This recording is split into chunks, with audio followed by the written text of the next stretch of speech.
Good morning and welcome to the Border Focal Point Network 18th Borders Debate. Can you hear me? Luana, can you just check that I can be seen and heard? Super. Excellent. Thank you very much.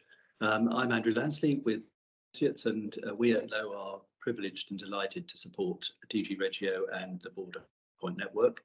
I'm very much looking forward to this debate where we focus on cross-border cooperation in relation to primary and secondary education, particularly about how we engage younger and secure greater participation in cross-border cooperation amongst younger school pupils.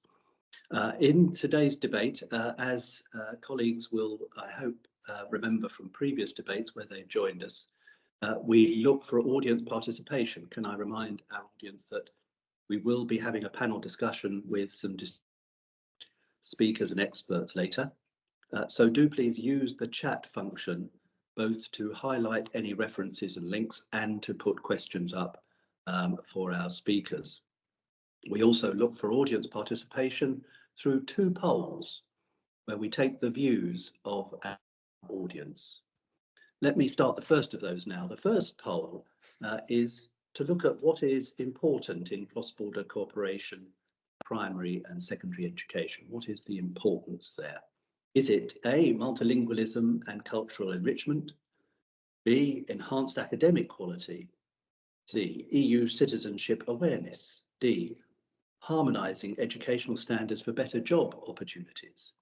E, jointly tackling educational challenges? Do please choose one or two of those, and also you have an option to add, to write in if there is something in addition to those that you think is important achieved by cross-border cooperation in primary and secondary education. So let me now invite Ricardo Ferreira from DG REGIO, who is our very distinguished coordinator for the Border Focal Point Network. Ricardo, would you introduce this morning's discussion? Thank you, Andrew. Thank you so much. Good morning, everyone. It's a pleasure for me to be discussing education in a cross-border environment. Well, where should we start? We can start by the role of border regions. Border regions are clearly the living labs of European integration. Someone says whatever could work in border regions could also work elsewhere. But in terms of international relations, if it does not work in border regions, it will certainly not work elsewhere. Border regions are these living labs of integration because they allow people to explore their natural territory, the territory around them, even though there is one administrative line there. The key challenge here, from our perspective, is to have the capacity to look at borders not being as divisive lines, but as being as territories that join two peoples together. And if we look on the long term, probably the biggest challenge is precisely that, is to ensure that people look at their neighborings, the neighboring people in the neighboring territory, and understanding that in spite of being different, they are equal, and amongst all, they are trustable. And this element of allowing to explore our natural territory, the territory of our vicinity, in spite of having differences in administrative lines, is a natural territory. That is the future of integration and cohesion amongst peoples. And here we have education as a major role, precisely because it's on the process of forming the individual that we will have a long-term effect. If we teach children, if we teach the youngsters to trust the neighbor, they will trust the neighbor throughout their lives, and they will understand that the neighbor is not my enemy. There is also another element. Education is a public service. Is a must-needed public service. And sometimes when we consider the question of how can we society provide public services to the citizens and residents, we must consider one option that is frequently not considered, the option of providing a service on a cross-border context. I put here just very briefly the situation of two cases. In sparsely populated areas, where we have territories losing people, considering the option of cross-border education may be the way for those territories to have a decent education offer to retain their people.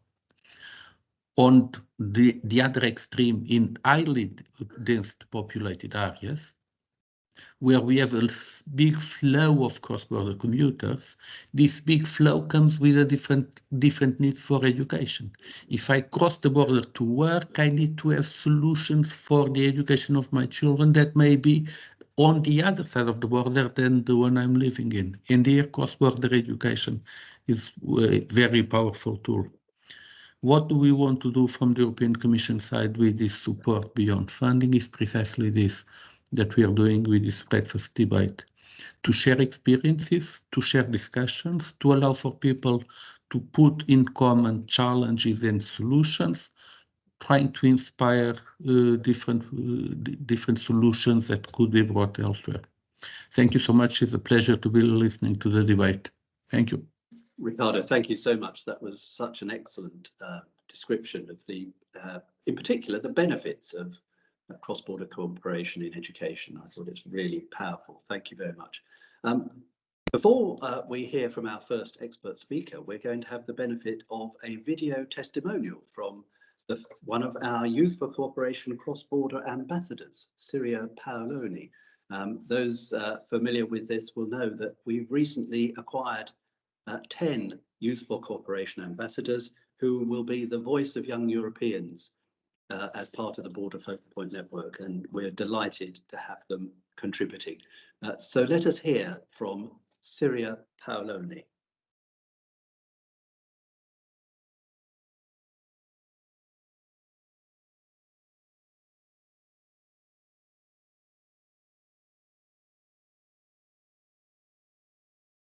I've lost the video. Can we recover the video? No, I don't think I can see the video. Okay, let's not delay unless Luana tells me that we have the video running again. Oh, that's great, thank you. Let's see Syria. Hi, I am Syria Paoloni from Friuli Giulia, cross-border region in Italy, bordering Slovenia and Austria. I attended high school pretty close to the Slovenian border, around 15 kilometers, and although I'm very grateful to the school because it gave me a lot of opportunities, I didn't have much contact with Austrian or Slovenian students. I think that schools should be helped, for example, through internet programs to foster cooperation between neighboring schools, in this case in Slovenia, Austria and Italy. And there could be organized workshops, school trips, seminars. This would be a great opportunity to learn each other's language. For example, I learned German. It would have been very useful to meet Austrian students. But of course, I can't expect every student of my region to learn both German and Slovenian. In that case, they could still speak English and they could still meet, create a bond, and this will eventually lead to a better integrated Europe.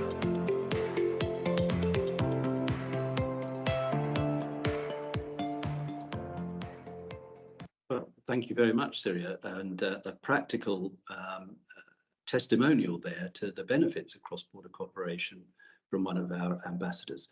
Let us turn now, please, to the first of our distinguished and expert speakers, to Ana Paula Laborinho, who is from Portugal, who is the Director General for Multilingualism and the Promotion of Portuguese and Spanish Languages, and Director of OEI, which, if I am correct, is the Organization of Ibero-American States for Education, Science and Culture. We're very much looking forward to hearing from you, Anna, also about how you have overcome obstacles in creating cross-border networks of schools. Please, Anna.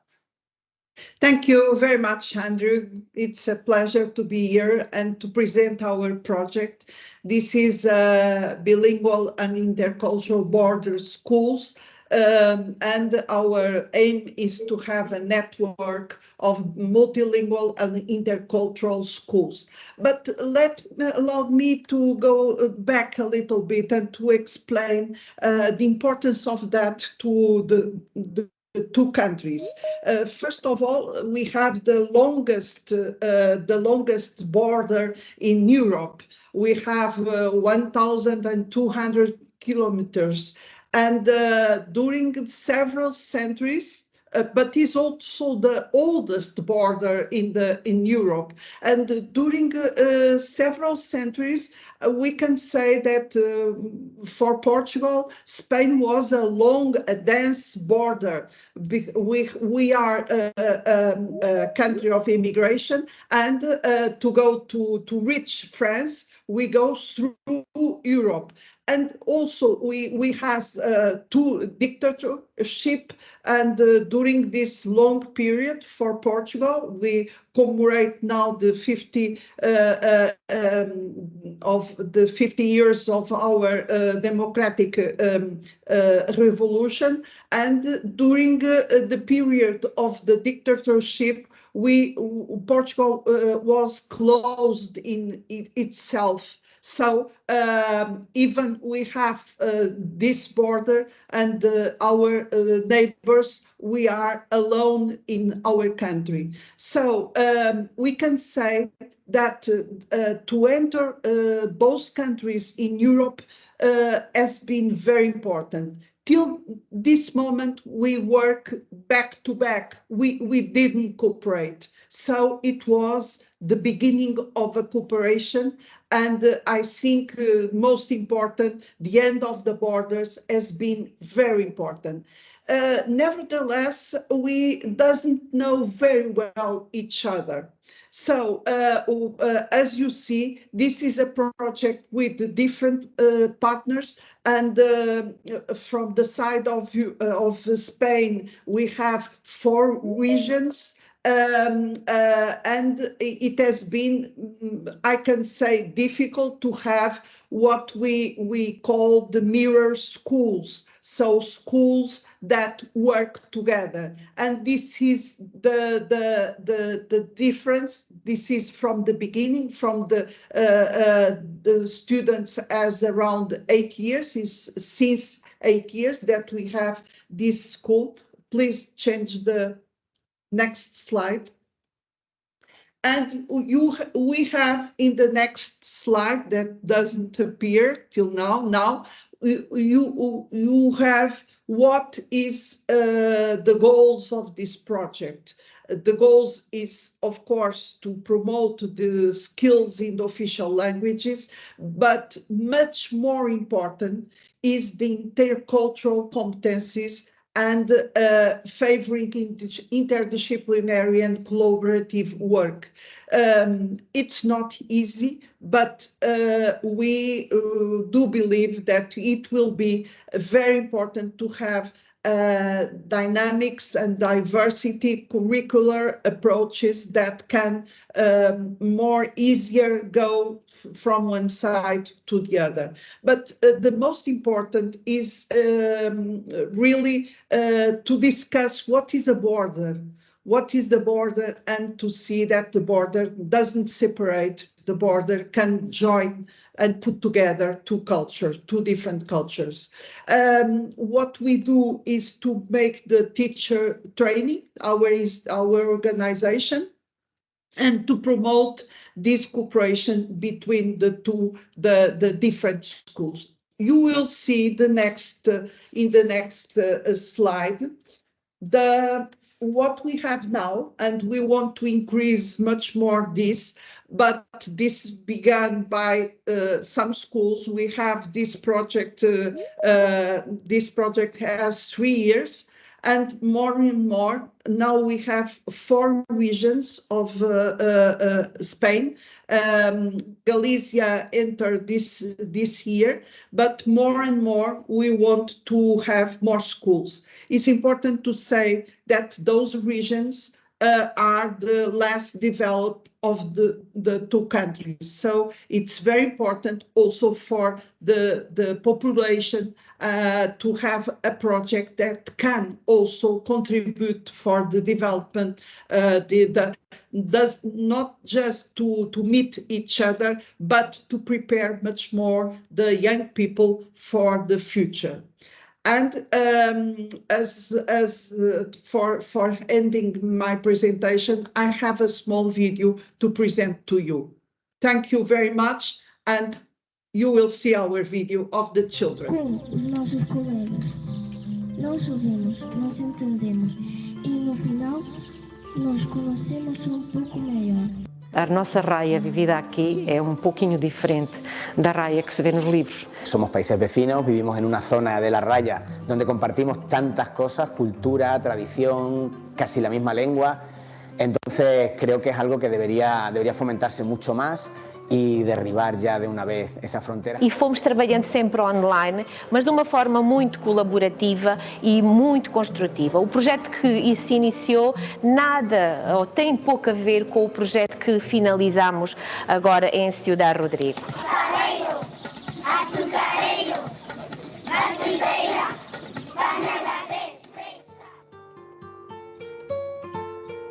O conhecer também nos leva a ser mais amigos, a ser mais compreensivos. O estarmos distanciados não é bom. Claro, então isto é fantástico, este projeto veio mesmo fazer aquilo que faltava na nossa raia. Se quiere y se valora más lo que se conoce. É verdade.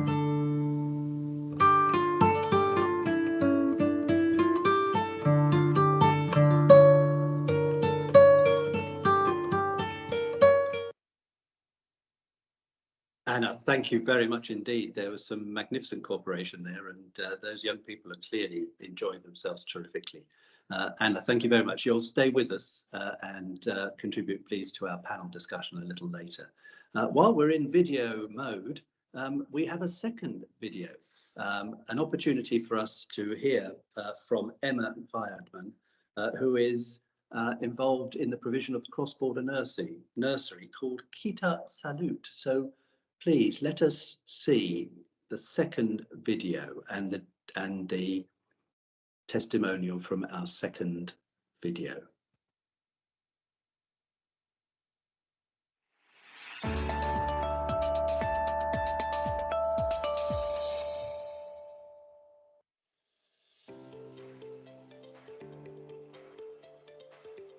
Bonjour, je m'appelle Emma Weidman, je suis chargée de mission à la communauté d'agglomération Sarreguemines-Confluence, notamment en charge du suivi du projet Baby Lingua.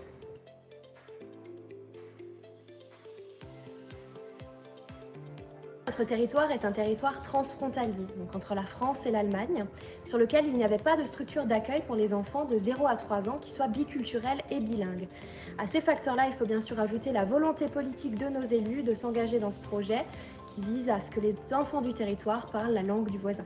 L'Eurodistrict Sarre-Moselle, qui est bénéficiaire chef de file de la subvention, rassemble plusieurs territoires qui comptent au total plus d'1 million d'habitants. Si on prend les deux territoires réellement associés sur ce projet, c'est-à-dire la Landeshauptstadt Saarbrücken, donc la ville de Saarbrück, et la communauté d'agglomération Sarreguemines-Confluence, on atteint un peu plus de 250 000 habitants. Les premières réunions de travail ont démarré en 2016, en fin d'année 2016. La construction du bâtiment a pu démarrer en février 2022 pour une ouverture en septembre 2023. En premier lieu, on a les partenaires financiers, donc la communauté d'agglomération Sarreguemines-Confluence et bien sûr la ville de Saarbrück, avec leur partenaire coordinateur, l'Eurodistrict Sarre-Moselle, qui a été bénéficiaire chef de file de la subvention Interreg 5 Grande Région. À ces partenaires financiers pour l'investissement, notamment, on peut rajouter la CAF de la Moselle, donc la Caisse d'allocation familiale de la Moselle, ainsi que le Regionalverband Saarbrücken. À côté de ces partenaires institutionnels financiers, on peut rajouter les partenaires qui ont été associés à la réflexion, notamment la protection maternelle et infantile de la Moselle et le ministère de la Culture et de l'Éducation sarrois. Donc la particularité de la crèche, c'est qu'elle rassemble au sein d'un seul équipement des enfants venant de France et d'Allemagne avec une équipe de professionnels complètement bilingues et biculturels. La particularité financière réside aussi dans le fait qu'on a réussi à rassembler des cofinancements nationaux français et allemands au sein d'une même structure pour que les conditions d'accueil pour les familles soient les plus attractives possibles. Donc, la garde d'enfants, c'est une préoccupation quotidienne de tous les parents, qu'ils habitent en France ou en Allemagne, et encore plus dans notre espace transfrontalier, notamment pour les travailleurs transfrontaliers qui font les trajets entre la France et l'Allemagne quotidiennement. Donc c'est leur rapporter un service supplémentaire que de créer cette structure transfrontalière. Ça permet aussi à tous les enfants d'apprendre la langue du voisin, ce qui sera un atout dans leur vie future, on en est convaincus.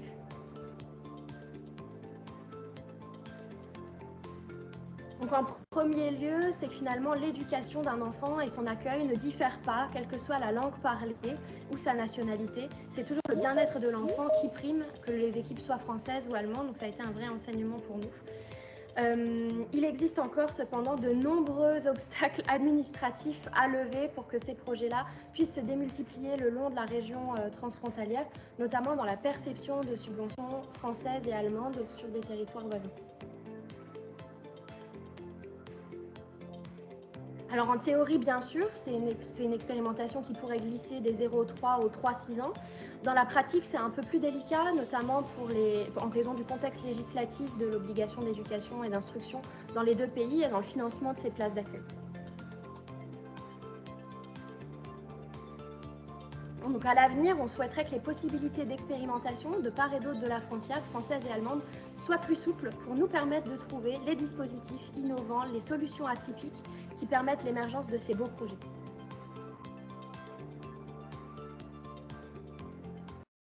Well, and a big thank you to Emma. I thought that was a really interesting example in that video. Thank you to Emma for that. We have had the first poll. Let's have a look. You may have seen it in the chat, at the responses and the clear principal benefit and importance of cross-border cooperation in the view of our participants is multilingualism, if I can get my language right, and cultural enrichment. Also, a significant number of respondents felt that harmonising educational standards for better job opportunities was important, and there were a number of responses on jointly tackling educational challenges, citizenship awareness. So those were the responses to the first poll about the benefits of cross-border cooperation in education for young people. Let's look at how, in our second poll, at how we can increase cooperation amongst primary and secondary schools. And we have a number of options, again, from which our participants are invited to choose. A, to encourage school partnerships and exchange programs. B, to support the establishment of multilingual schools. C, to establish joint curriculum activities at local and regional level. D, to increase funding for cross-border teacher training programs. And E, cross-border student competitions and festivals. And as previously, there is an opportunity to add any additional mechanisms by which we can increase cooperation if you want to add it under others at F. So we'll hear about the results of the second poll if you're kind enough to respond to that in the next few minutes. What I think we can now happily do is move to our panel participants. And I'm delighted to introduce Roland Wolf, who is a project collaborator for EMR Lingua. Roland, can you tell us something about how the FMR Lingua project came about? Yeah, we looked at our Erasmus Rhein, and we found we have actually for the project that is for the promotion of the neighbor language and intercultural competences in the Erasmus Rhein, we have the perfect conditions to make a project like this succeed. We have indeed in the Erasmus Rhein, we have 3 countries that come together. Therefore, 3 languages, Dutch, German, and French, but also we have 5 sub-regions, like the both Limburg, Dutch and Belgish provinces, the French-speaking province of Liège, and the German-speaking part of Belgium, and the Aachen region, with their own cultural differences. And this means in this small area we have these urban centers, Liège, Maastricht, Aachen, and Hasselt, where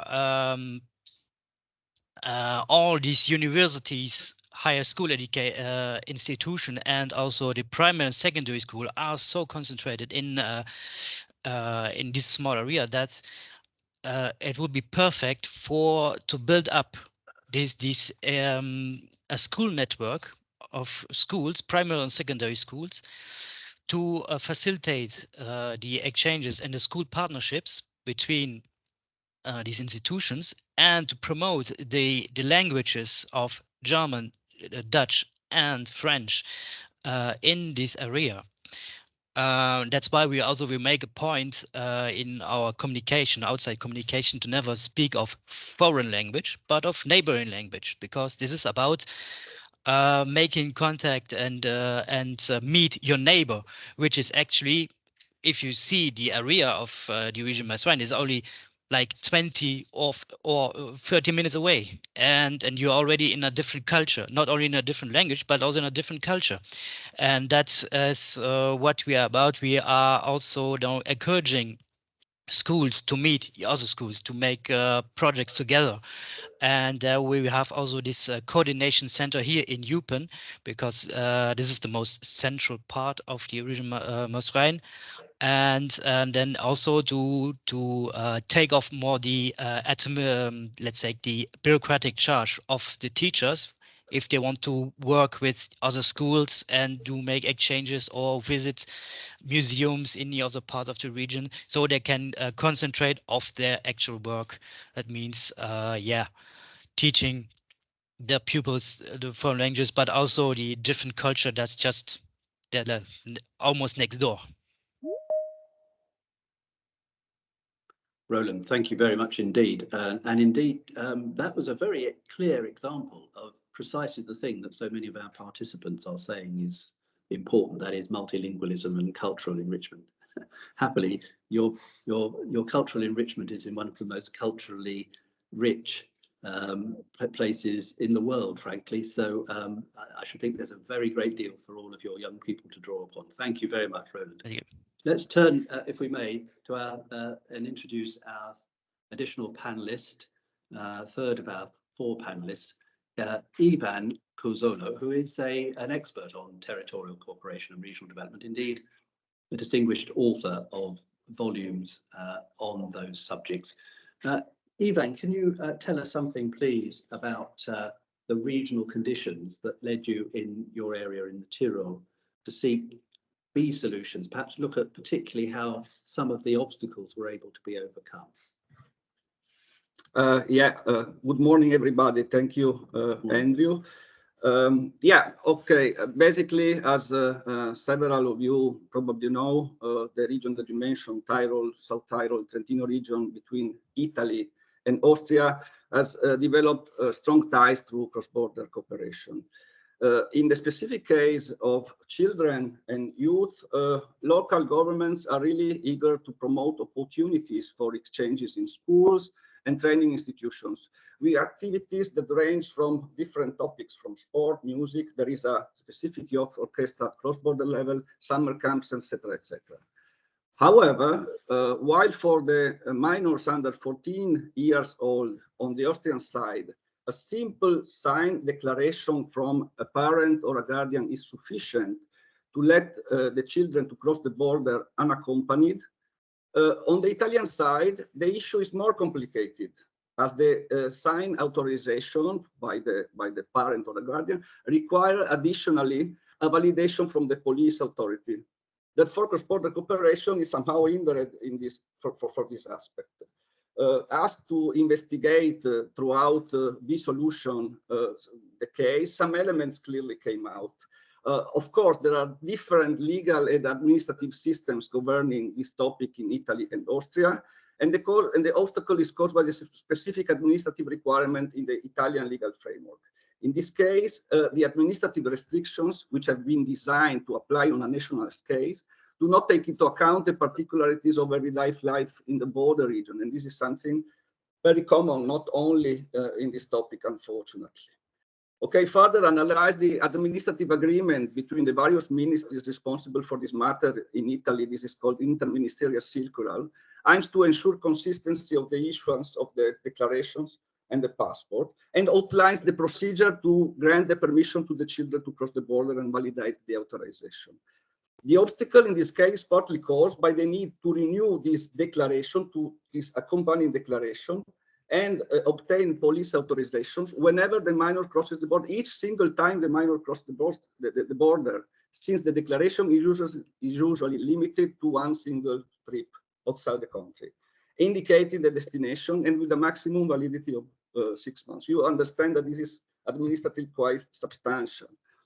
This is not only an issue that is related to, of course, Tyrol, South Tyrol, Trentino region, but can be envisaged in other contexts outside the specific Italian case, but also, of course, in Italy with the other borders. Of course, there are additional elements that have been investigated and also some solutions that have been proposed, but I think that you can find all these elements in the B solution case, and I invite you to have a look on it, because the compendium, the new compendium where the case has been described, has been just released and published. So I invite you to further explore the possible solution on the case.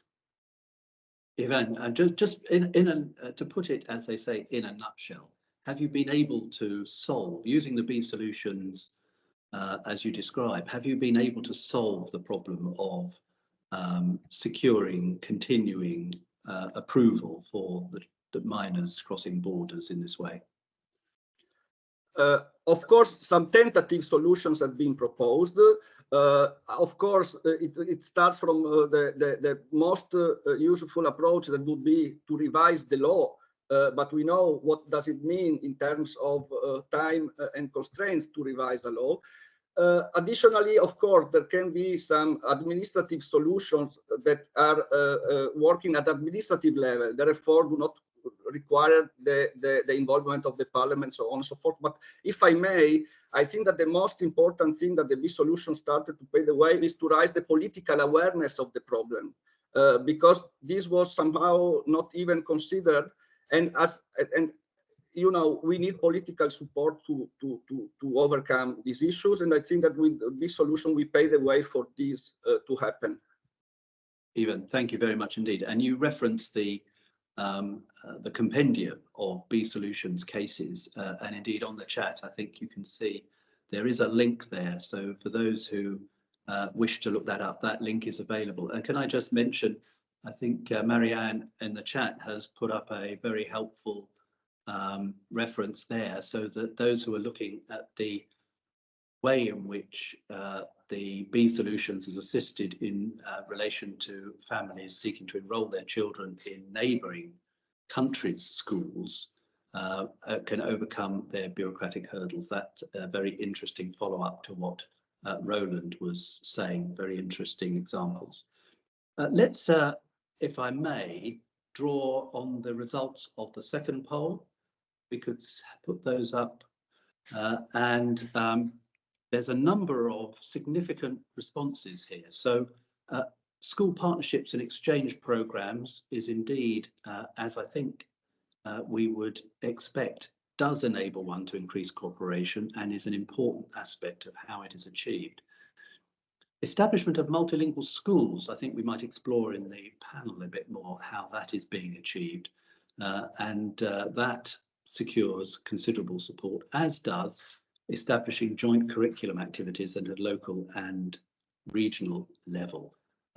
The cross-border teacher training programs gives a further additional potential way of increasing cooperation that a number of respondents identified. Let's, if I may, with the benefit of seeing those interesting results from our second poll, turn to the fourth of our panelists, that is Eldrid Gaukstad, who is in DG Education, if I can paraphrase in that way, and is an Erasmus Plus program officer. And you have expertise, particularly in the tools for securing school exchanges in EU internal borders. Perhaps, Eldrid, could you tell us something about that? And if you feel you can, maybe comment a little on some of those responses from our second poll. Thank you. Yes, so I can skip to the next slide already. My name, as already mentioned, is Eldrid. I work with what we work on in the Directorate General for Education, Youth, Sports and Culture is really the European education area, which is a strategic framework for collaboration between European Union member states, but also the participants in the Erasmus Plus program, which goes beyond the member states. It's really a tool to build quality and equity in education and training in Europe, and to collaborate on how to make the national education systems better, more resilient and more inclusive. And we often use Erasmus Plus as the most important tool. It's also maybe one of the most well-known programs within education. So I can maybe get the next slide, and I will talk a little bit quickly about why this is important for cross-border collaboration, because Erasmus Plus has been around for around 35 years now. And we have always been promoting the mobility and cross-border collaboration. But many know that this exists for higher education institutions. But for many years now, we have also included primary schools, secondary schools, and we also now invite actually local and regional authorities to also join the program, because we believe that it is important that the schools can participate, that they can send both their pupils, either individual or as a group, but also that they can exchange staff. So teachers can go abroad and learn from other schools. And this is then part of what is being supported in the program, in addition to also giving funding for projects where they can collaborate on curricula, on challenges that they're facing. So for many years now, we have worked on how to better facilitate school participation. So if I can get the next slide, I just want to mention what has been quite successful is that we have launched something, and then maybe also next one, because this is just to give you an overview of some of the possibilities. What I really want to say is that we want to have a network of schools in Europe, because as I said, what we do when we meet across borders is that we exchange knowledge, we exchange practices, we exchange on languages and ideas. And this is really, again, helping to build better educational system, which I saw in the first poll was maybe not as well known, but this is actually already happening. We're seeing that, of course, when you go abroad, we see, of course, many of the benefits for the individuals. We know that they learn new skills, especially language, which is maybe the easiest to see, but many of the people who have been working with learners going abroad also know that they come home with increased independence, self-confidence, social skills, and connections. And they also learn firsthand about diversity and tolerance. So this is very much what we see in the benefit of the individuals. However, when we see that schools cooperate across borders for years and they exchange, we also see that this gives new skills for the teachers and the staffs in the schools as well. So on an organizational level, we also see that having a European or a cross-border project is also making the schools better, because what really happens is that the teachers get to reflect on their own practices when they meet other schools. And you also can build on the ideas that you can then promote together. And really, we see many successful projects having increased actually the learning for their students, or their pupils. If I can get the next slide. Yes. So to say that we also, of course, know that collaborating cross borders is not always very easy. There are still many obstacles. We face language barriers, there are financial barriers, there are many also the recognition of the learning outcomes, meaning that if a student goes for a longer time of period to another schools, sometimes they will come home and they won't have what they learned abroad recognized as part of their curricula or as part of their learning plan. So what we're also trying now to promote in order to give more people the opportunity to go abroad during school, we have made a council recommendation that was just adopted that is actually pointing out some of the important needs to change the structures in the educational system to really make it possible for young people to study or to live abroad, because we in the program we both give opportunities to young learners but also traineeships and everything. So this is really an important document and really an invitation to the member states to take on board in order to give more people in Europe the possibility to go abroad to learn. So this is some of the things that I really wanted to emphasize. And of course, when it comes to language learning and multilingualism, this is of course also some of the things that the union has promoted for years. I mean, we are united in diversity, and especially language and the cultural and linguistic heritage that we have in Europe is especially important. And the program also supports this by having it as one of the priorities of the Erasmus Plus program is really language learning. So I think I will stop there. Eldrid, thank you very much indeed. That was really excellent presentation. Thank you very much. Can I stay with just for a moment, because I thought what you had to say about the importance of being able to recognise the learning outcomes when young people are crossing borders and visiting schools, whether in our cross-border regions or indeed, as you were describing, sometimes right across Europe. Getting that, but I suppose this is a good example where the cross-border regions can be the leading edge of European integration.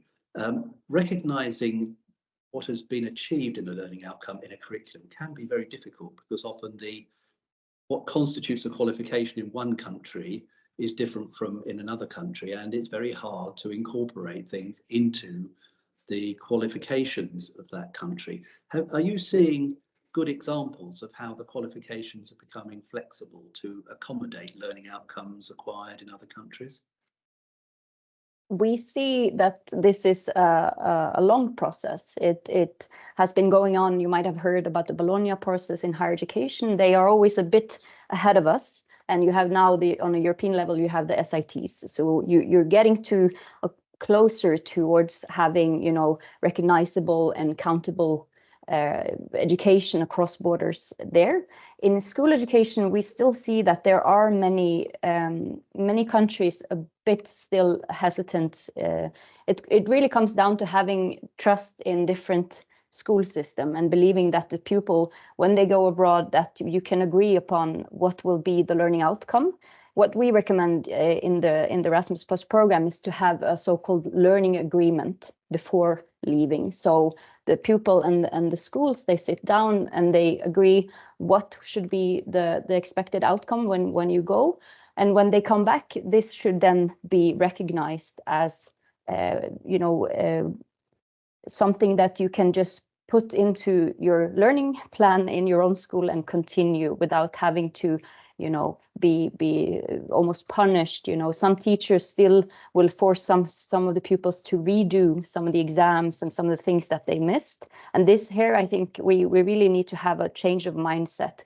We need to see what is the benefits of going abroad and learning, and seeing that the students, many of them can really also, they can manage to continue without necessarily having the identical curricula in both countries. They can still continue with their learning process back home, because as I mentioned, the increase, all of the other benefits really shows that the students, they grow so much during this experience.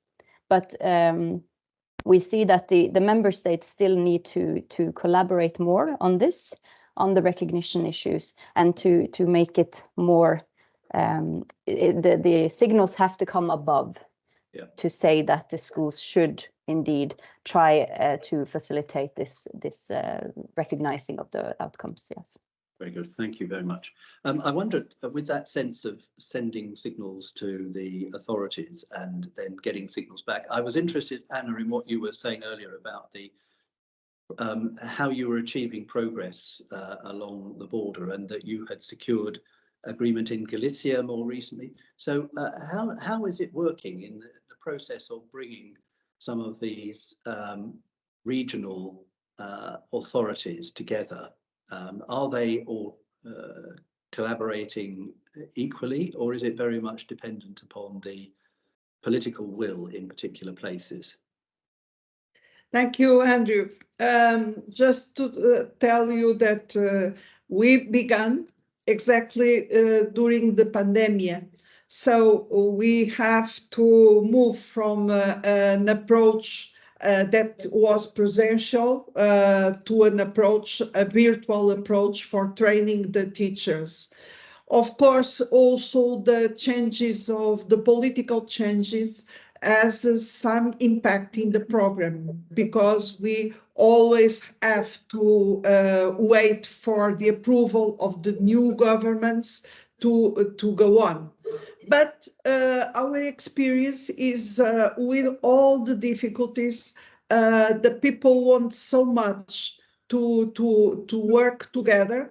Of course, it's not easy, because there's different cultures, different ways of work, even different ways to be trained. This is something that is very important. The training of the teachers is different. The programs are different in one country and another. And I think we have to begin by that. If the training programs of the teachers are more shared between countries, it will be a very important way to have more communication and more contact between countries. Anyway, the will is so intense. We'll put in the chat. Are sharing also the website of the program. That we move on. Of course, till now we don't have financing of the program. We hope to have that, because one part of the program, that is the mobilities, are not till now is difficult, because we need financing for that. But anyway, I think the willing is much more, is bigger than the difficulties. And this is what we want also to share with the political decisors. That's very important. Thank you very much, Anna. That's very helpful.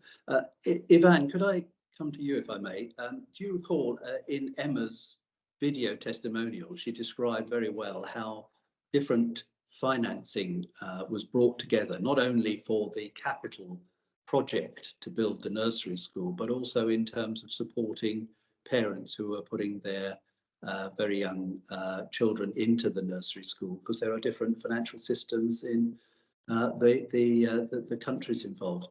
Is that, when we're looking at these educational corporations, is there particularly ways in which we can facilitate financing, joint financing for these operations?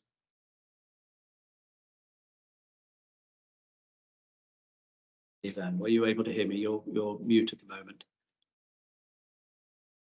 Ivan, can you hear me?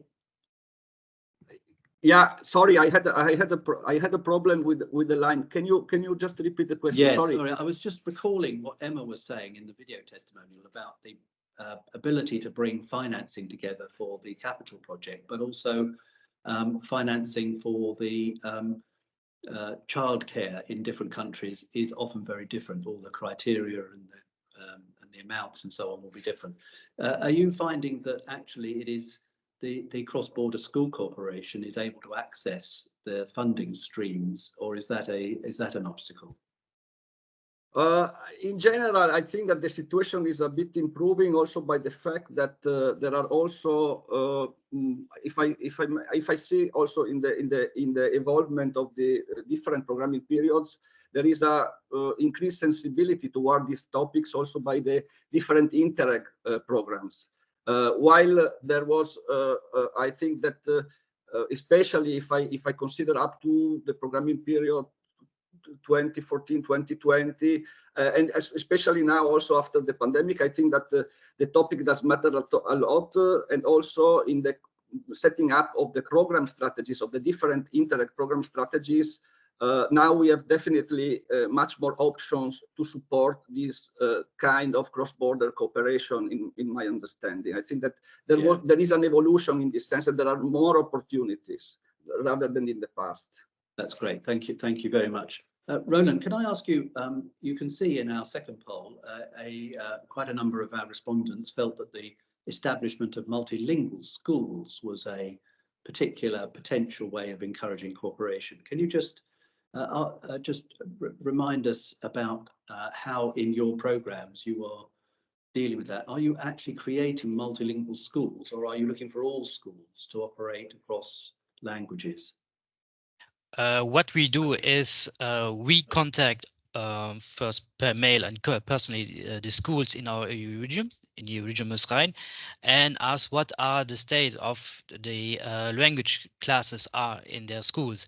Do they have teachers? Do they have the language teachers? Because one of the problem also is the lack of language teachers.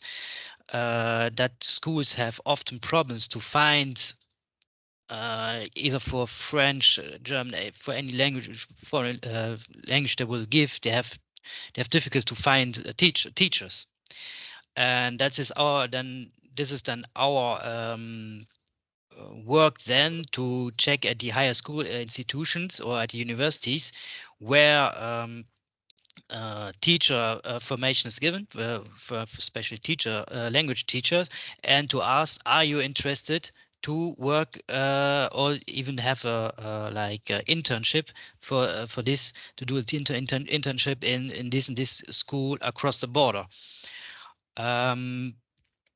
Then we will see, but this is a long process. It is because this is not something there's slowly, let's say, some schools are slowly coming back because they had problems, because they had to cancel classes. They had to cancel even language programs because they hadn't have any teachers anymore. They couldn't find any teachers in their own country, in their own inside their own borders, and they had to come to us and to ask us, do you know someone? Do you know someone, or do we have any contacts? Would they give us? And then we have to contact our product partners like the USLL Leuven-Limburg, who has a teacher training program, and then we and also Zuid Hogeschool in Maastricht, and then we are here. Here are several schools who are desperately looking for teachers, and then that's how we let work our own network that we have built up, and then but it's a slow process. Thank you, Roland. Thank you very much. But it's grand to hear how you're taking it forward. Can I just say, Anna, I think, said quite rightly, there may be obstacles, but the opportunities are greater, and the achievements are very much more important than the obstacles. So I entirely concur with that. It's been really interesting what we've been hearing, because actually I think the results of our poll illustrated directly how some of the examples that we've heard are addressing the key issues. Although I do want to slightly jog back to the point that was made in the responses to the first poll, that while the cultural and multilingual enrichment is the most important aspect of this, and young people gain enormously from the experiences that they're able to achieve, it is not insignificant that it also enables them to improve their standards of education and are able to increase the opportunities for cross-border working and career and later career opportunities for young people. And that, of course, is something which in cross-border regions in terms of economic development will be terrifically important as well. Can I say thank you very much indeed to our four speakers and panelists who've contributed immensely to our understanding of the issue. But we're not closing yet. We have an opportunity to hear from Ricardo about some of the conclusions that you may draw from what we've been hearing this morning, Ricardo. Thank you, Andrew. It's such a long debate, such a big debate with so many variations that we could stay here for 2 or 3 hours very easily without having gone in depth of everything. From today's, I think that one of the most interesting statements was when Paula says, well, we see the will is bigger than many assume. When we deal with the education system, education environment, education ecosystem, if we want, in cross-border regions, and looking specifically to the cross-border element as being the cross-border regions, and forgetting for a while about the long-distance cross-border, we see that the challenges are enormous. We've discussed the benefits today. We discussed the element of truth and the long-term impact on integration, on cohesion, of understanding, of having a fairer society, on developing the potential of the region, on retaining population for some regions is quite important. We've seen the benefits from the perspective of the access to the public service and the effectiveness, what Eldrid would call the quality and the equity aspects, both quality, the better education system, and equity on the perspective of ensuring that everyone has access to decent education. But we did not go that much into the details of the challenges. And when we see the will, then we need to have the awareness of the challenges for us to be capable to push for political change. And this is the element of what B Solutions is showing us a little bit. I invite those that do not know B Solutions to take a look at the 2 links who appeared in the chat. It's a quite unique way of exploring the challenges that you face in a cross-border region, and we are providing technical support for that. It's quite a useful tool. And what we are finding there is that there are a few challenges that, although being on very specific context to one's given border, they appear recurrently. We have the challenge of the funding, not of access to Interreg funding, having more or less money to a project, but on the structural funding for education. In many cases, public authorities have the mandate to fund the education for their population, but they lack the mandate to fund the education if the school is across the border. They want to fund the education of their citizens, but sometimes it's useful to explore the possibility of the school being just across the border. And there's the lack of political mandate for such a funding. Sorry, the phone keeps on ringing. There is the issue of the qualifications. We have seen sometimes issues like in swimming lessons, a school wants to have swimming lessons. I feel you frozen, Ricardo. Is that just on my... If I were on the other side, got you back. The qualification of the lifeguard being on the legal framework of the other country, people don't have, it is not recognized on that system. We have seen cases in which it is the issue of ensuring that proving that your kid is following an education system. You live in country A, you work on country B, just there, 2 or 3 kilometers away from your home.